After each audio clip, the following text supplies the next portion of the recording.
You know, for the most part of his career, Marvin Gaye was a singer that dealt with romantic topics. But with this song and the album of the same name, he changed into from what I call a dramatic presenter of words of love to a very, very strong pro peace activist. Even though it was after the Summer of Love, it still resonates as one of the best songs in that category of all time. So today, we're talking about the song What's Going On. Now, this came out in January 21st, 71 on Tamla. Is the opening track of Gaye's studio album of the same name. Originally inspired by a police brutality incident witnessed by Ronaldo Obi Benson, the song was composed by Benson, Al Cleveland, and Gaye, and produced by Gaye himself. The song marked Gaye's departure from the Motown sound towards more personal material, later topping the Hot Soul singles chart for 5 weeks and crossing over to number 2 in the Billboard Hot 100. It was sold over 2 million copies, was a bomb outside of the States. It did quite well, but in Canada, different territories, not so much. This was Gaye's second successful Motown song to date. It was ranked at number 4 in Rolling Stone magazine's 500 greatest songs of all time in 2004 and 2010, number 6 on the updated lists in 2021 and 2024, and at number 15 on its list of the 100 best protest songs of all time in 2025. Now, when when Ronaldo worked on the song, he was a member of the Motown vocal group The Four Tops. Now, after the group's tour bus arrived at Berkeley on May 15, 1969, while there, he witnessed police brutality and violence in the city's People's Park during a protest held by anti-war activists in what was hailed later as Bloody Thursday. Now, there's been a documentary of Bloody Thursday that came out a few years ago, details more about what happened and the ramifications. If you can check it out, please do so. Now, upset by the situation, Benson said to author Ben Edmonds that as he saw this, he asked, "What is happening here?" One question led to another. Why are they sending kids so far away from their families overseas? Why are they attacking their own children in the streets? Upset, he discussed what he witnessed with friend and songwriter Al Cleveland, who in turn wrote and composed a song to reflect Benson's concerns. Benson wanted to give the song to the group, but the other Four Tops turned down the request. My partners told me it was a protest song. Now, when Gaye got a hold of it, he presented the untitled song to Gaye in 1970, who added a new melody to revise the song to his liking, adding in his own lyrics.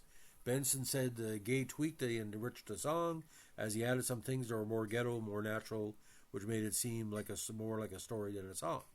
Gaye himself had been inspired by social ills committed in the States, citing the 65 Watts riot as a turning point in his life, in which he asked himself, with the world exploding around me, how am I supposed to keep singing love songs? Now, eventually, during phone conversations with Berry Gordy, who was on vacation in the Bahamas at the time, Gaye had told Gordy that he wanted to record a protest record, to which Gordy said in response, "Marvin, don't be ridiculous, that's taking things too far." Now, when he entered Hitsville on June 1st, 1970 to record it, instead of relying on other producers to help with the song, Gaye, inspired by recent successes of his productions for the local group act The Originals, decided to produce the song himself. Now, various strong artists was at it. Now, ironically, he added some very important people to the song's laid-back approach. He invited the Detroit Lions player and Belfast superstar Ellen Barney to Motown Studio B, and along with Gaye and the Funk Brothers, added in vocal chatter, engaging in a mock conversation. Now, upon hearing a playback of the song, when it was completed, Gaye asked his engineer Kenneth Sands to give him 2 vocal leads to compare what he wanted to use for the song's release. Sands ended up mixing the leads together by accident. However, when he heard it, Gaye was so impressed with the double lead feel that he kept it in. Now, the B-side is God is Love, which is a very important song in Gaye's over as well. Now, after Gordy heard the song when Gaye presented him to California, he turned down his request to release it, telling Gaye that he felt it was the worst thing I ever heard in my life. When Harry Balk requested the song be released, Gordy told him that the song featured that Dizzy Gillespie stuff in the middle that's scatting its old. Gaye responded to his rejection by refusing to record further unless the song was released, going on strike until he felt Gordy saw sense in releasing it, and of course the rest is history. But Berry Gordy was such a control freak, ladies and gentlemen. You can't really take anything he did seriously because he made a lot of mistakes in his career as as a producer and creator because basically he didn't see the best interests of his artists in, and I think that ended Marvin Gaye's overall career push after it came out. Although this was a big success, Berry Gordy never had any faith in after this. Now, anxious for a new Marvin Gaye product, Ball called Motown sales vice president Barney Ailes to release the song on January 1771, pressing only 100,000 copies and promoting the single to radio stations within the country. However, the initial success of this led to a further 100,000 to answer the rising demand, selling over 200,000 copies within a week. Now, eventually, it sold more than 2 million copies, become the fastest-selling Motown single at the time. The song's success forced Gordy to allow Gaye to produce his own music, giving him an ultimatum to complete an album by the end of March. Later resulted in the What's Going On album itself. Now, the song was nominated for 2 Grammys in '72, including Best Male R&B Vocal Performance and Best Arrangement accompanying vocalists, but failed to win any of the categories. Now, the ranking of the 100 greatest songs, this is kind of interesting, ladies and gentlemen, is ranked number 2 on Detroit's 100 greatest songs, a project based on voting by music experts and the public conducted by the Detroit Free Press. Now, it almost sounds like a hymn when it's sung in the Gaye style, brother, brother, and mother, mother. It's like he's basically saying why we're not getting along with each other. We have to understand peace and love. It's more of an aspect. It can be taken as a hymn and it can be taken as a song of peace. But it's kind of ironic. It took 3 years for a member of the black community, besides James Brown, to really hit that peace and love, that hippie aspect. If this would have came out in 1967 or 68, who knows what it was done. It was maybe too little too late for a lot of the protests, because they were in the midst of the Nixon era at the time. People were dying left and right in Vietnam, and people felt just like people feel about Trump in 2025. What can we do? So, I mean, that's what a lot of people basically believe. Now, Marvin did a lead and backing vocals. Backing vocals, again, were Marvin Gaye, Mel Fire Superstar, Lem Barney, L.G. Stover, Kenneth Stover, Bobby Rogers, and the Funk Brothers. Instrumentation was by the Funk Brothers and Detroit Symphony Orchestra. Production, again, was Marvin Gaye as producer. Weekly charts, only number 69 in Australia, only 76 in Canada. Billboard Hot 100, number 2. R&B Soul Singles, number 1, and Cashbox, number 1. Year-end chart performance, year-end 21 in Billboard, 22 in Cashbox, and number 2 in R&B Soul.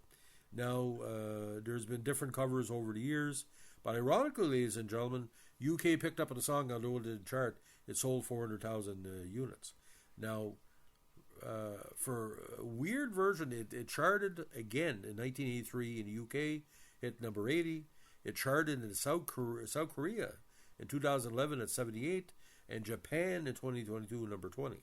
Now, the Cyndi Lauper version, which I think is okay, but it's kind of a little bit over the top, did well on the charts.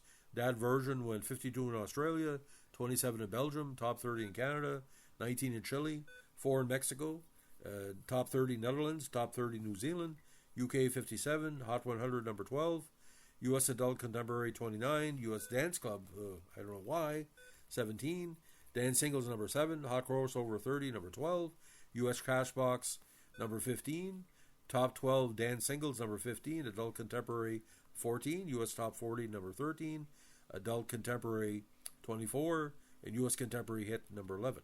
Now, there's been a Live Aid for Armenia cover that featured numerous artists, and and also was helped with as well Music Relief 94, which went top 70 that year.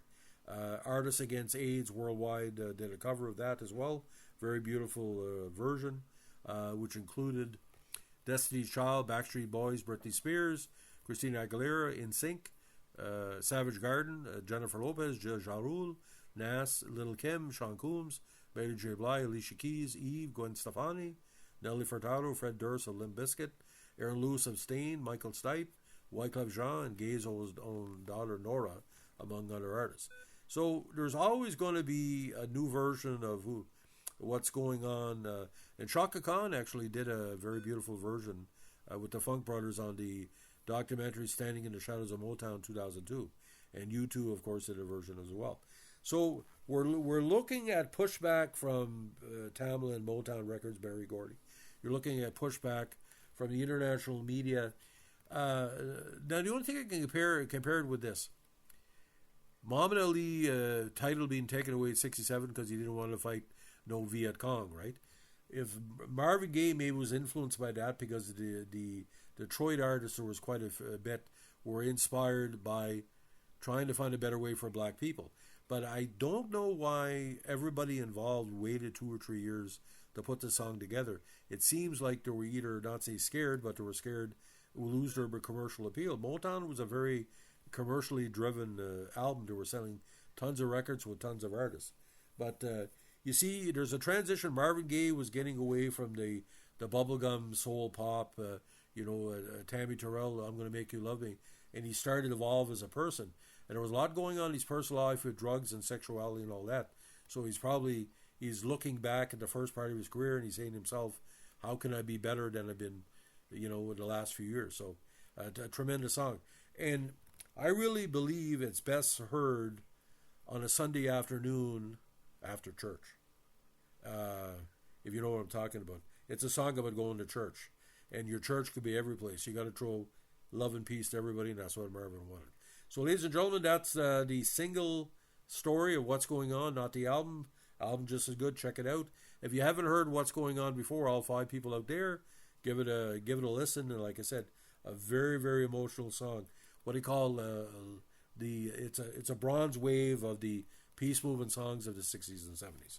Have a good one. Bye.